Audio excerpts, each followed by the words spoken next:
So we should probably talk about how Thingiverse has been breached and what that means for our information. So what actually happened? Well, there was an individual who found an online backup of the website Thingiverse from October of 2020. So if you had an account with Thingiverse prior to October of 2020, your information was likely included in this breach. This individual actually reached out to Thingiverse via email and tried to let them know, hey, you have a backup that's available online, widely open to the public. Fortunately, Thingiverse, being the company that they are, didn't respond, they didn't acknowledge, and they probably didn't even see it. They probably don't even check their email anymore. Well, this information eventually made its way to Twitter, which means the World Wide Web has access to the knowledge that Thingiverse has an online backup with hashed passwords and any of the information that you entered into your Thingiverse account. So your birthday, if for some reason your address or payment information or any of that kind of thing is on there, that's all available on the web now. There's a few steps that we can do to mitigate some of the risk that might happen if you are one of the affected parties. The first thing we need to do is find out if we've actually been affected by this. The way that we can do that is by using haveibeenpwned.com, or if you have your Google account hooked up, and that's the main account, you can actually go to your passwords area, and in there's a section that'll give you an option to check your accounts and your passwords and see if any of those have been compromised. What these services do is actually search for known breaches and use your email to see if it shows up within those or not. If it has, we need to change our passwords.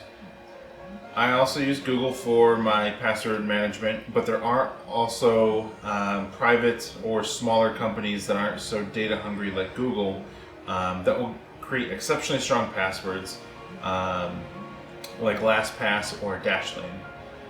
These are really convenient because not only will they generate the password for you, they'll help you log in to all the websites so you don't have to remember these crazy passwords. The next thing you should do is change your password with Thingiverse. Use one of those services and create a really strong password.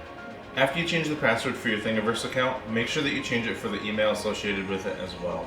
If you're using a password management service, it's just a couple of clicks, and it will save you a lot of grief if someone does end up trying to target you with the information that came from this breach.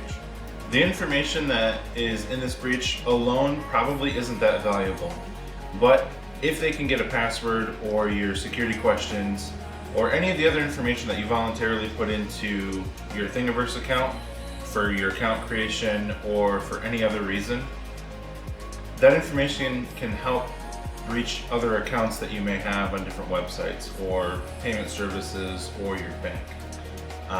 So it's really important that you have everything associated with that Thingiverse account locked down. The last thing that I'll recommend that you do, honestly, delete your Thingiverse account. Thingiverse is extremely antiquated, the search function is terribly slow, and quite frankly, the company behind it doesn't care about you, and they don't care about me, and they don't care about anyone else other than the ad revenue that's coming through. Other websites that you can check out for your just general 3D printing purposes are Colts 3D and Fangs. Both I've used in the past, and both are way faster. The companies actually try to innovate and update their websites when new things come out, and they have a pretty extensive library of just knickknacks and toys and other things.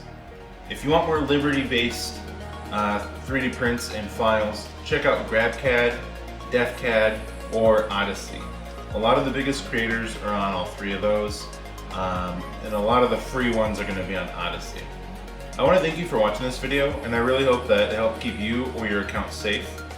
If you want to give your 2 cents in on this conversation, please leave a comment down below and let me know what you think.